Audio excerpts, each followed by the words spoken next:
Today I want to talk about what my ideal fixed spool trotting reel might look like. So if a reel engineer from somewhere said, come on Mark, help me design the perfect trotting reel with all of your requirements, not just some of them, what would I need it to look like? What would I need to do to change what's available now to make it perfect? I use two sorts of fixed spool reels for trotting. I use my Mitchell matches a lot, great deal, and there's lots of good things, a few bad things about these. And I use various Shimano Stradics. This is quite an old one, a 1000 size, but I've got some 2500 sizes that are somewhat newer than this and slightly better designed in certain ways.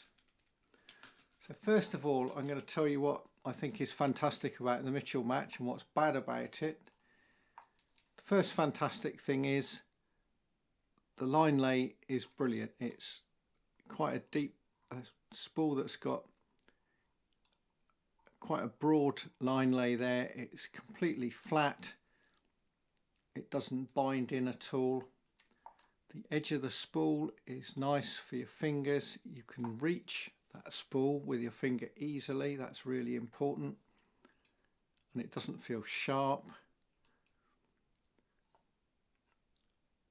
When you spin the handle, it doesn't keep spinning round out of control. It will spin a bit. This one's quite loose.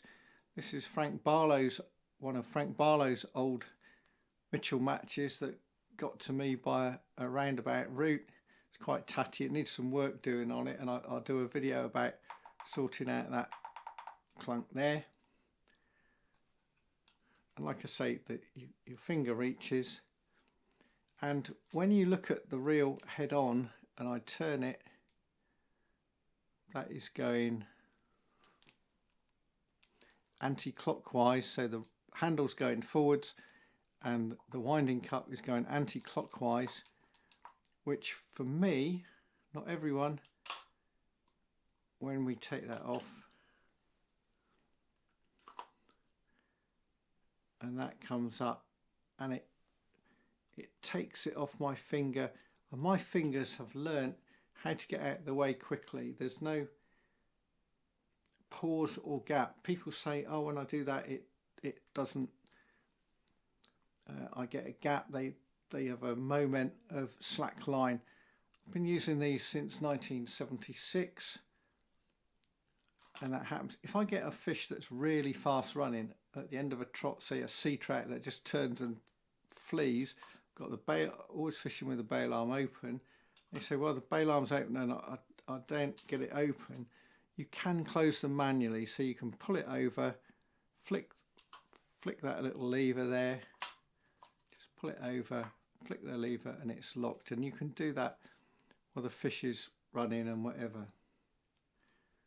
So the retrieve speed is good. It's about 5-to-1. There is a 6-to-1 one that is a little bit fast, too fast, a bit heavy. I quite like it. I've got an 840 match, or an 840 as it is, for fishing still waters. So lots of good things.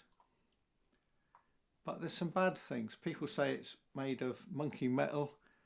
The gears in there aren't the best quality metals. The bearings are okay. You do get this wear like this. It's not a skirted spool. It's the old sort with the spool inside the cup. So there's more chance of the line going inside, which I think is what it's just done there. No, maybe not. So there's a chance of the line going in there and even behind that baffle plate, which is a complete pain in the what's it, because you've got to take the reel apart. Parts do wear out on it. This ingenious contraption here with the levers going back, of course you've got lots of it sticking out there, and there's always a good chance of line getting around those bits, tangling around there. That's not very good, but I do like the auto bale. Auto bale is good. It is a bit vulnerable. This wire can bend. This one, despite its checkered history, is in very good condition. The roller in the bale arm isn't really a roller. You can loosen off the screw and it will turn round if you want to stop wear on it every so often, and just do that. And the parts are still available to a degree, not all of them, and I'm able, I don't know what date this reel dates back for, the serial number is not readable, but we can presume it was probably the very early 1980s, which makes it about 40 years old. So got this old reel, still usable, nice to use, and I say everything about it is right. Finger reaches, nice spool, but it's quite heavy. It weighs around about 11 ounces, and the very best Shimanos of a similar size, that weight can come down a great deal, come down to around about maybe 7 ounces. Paying a lot of money for that, but a reel like this, if it were to be made new, would be probably £150. So it's not it wouldn't be a cheap reel. They weren't cheap back in 40 years ago. I think full retail was about £28 the last time I was buying them new. So there's what I'm aspiring to, a better version of this. So where do we go from there? If we just have a look at this lovely little Shimano Stradic, not the top of the range, but this is a made in Japan reel, beautifully smooth. It's got a manual bale arm that you can put back manually as well. Fairly clean lines around the bale. They are prone to grooving into this plastic here with the roller. There's a proper roller in there, really good roller, that doesn't cause line twist.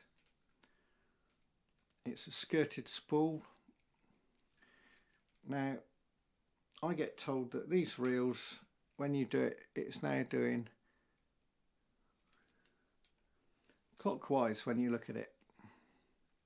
And that is supposedly the correct way round. I don't like that way round. In fast water, in slow water, on a still water, I can cope with that. That's all right. I can deal with that. Finger reach is right, even better on the 2500 size. And they tell me that's the right way. I want it the other way. Now, what no one ever says, if you take the identical reel, but you put the handle on the other side, it being an ambidextrous reel, and you wind, it's still going clockwise. And now, because your fingers on your left hand, not that I could want to fish like this, it's now going supposedly the wrong way. So for right hand wind, it's the wrong, it doesn't switch the direction of this, because you have to redesign the whole bale arm assembly to go the other way, to be a mirror image of that. So wonderfully smooth reel, but did you just see how this just spins forever? Now you set that spinning and it's out of control, you're going to get massive tangles. So people say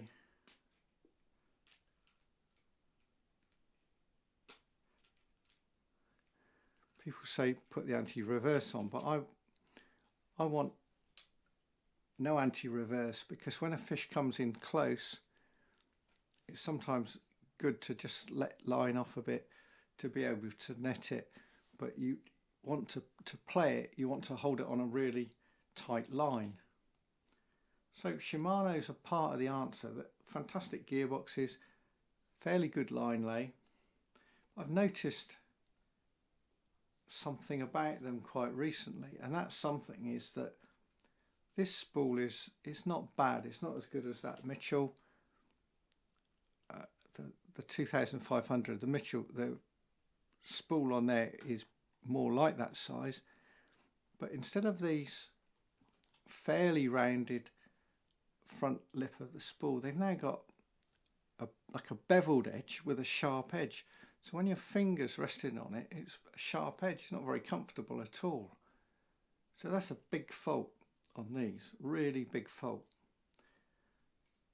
Auto bale arms that are fairly contained were developed by Daiwa on the 1687 DM reel with a finger dab that you can put back as well. So that bit can be done. I'm told that Frenzy, instead of this with their reels, instead of this spin, have a micro drag that will make it much more user friendly. So that's what we want. We want the Daiwa auto bale. We want the perfect proper roller that works, that doesn't cause line twist. We want the shape of the bale arm not to cause tangles. These are excellent wire, good gearbox, good line lay, and the weight right down to 6 ounces. And there you have it. So there's a challenge. Design me the perfect auto bale reel with it going the right way, and you can change that direction of that going when you look at the type of gears used, which are completely different to the gearbox of a Mitchell match. They're beveled in a certain way, so it's not beyond the capabilities of an engineer to make a reel that will go that way. You can call it a left hand biased reel and a right hand biased reel, and reverse it all, just a mirror image. And therefore people like me who want it to go what everyone else says is the wrong way, but would be the other way around for the people who wind right-handed, that can be done. And you'd call that a right hand wind biased reel and a left hand, except I would then take the right hand biased and put the handles on the other side. Easy, nothing to it. So there we've got it. I'm going to list all the different things needed. I can but dream. I get on fine with my Mitchell matches and my Stradics for the moment. I'm not trying to win big matches. I don't fish any matches anymore, and I can trot fine with one of these clapped out old reels. I've got loads of them.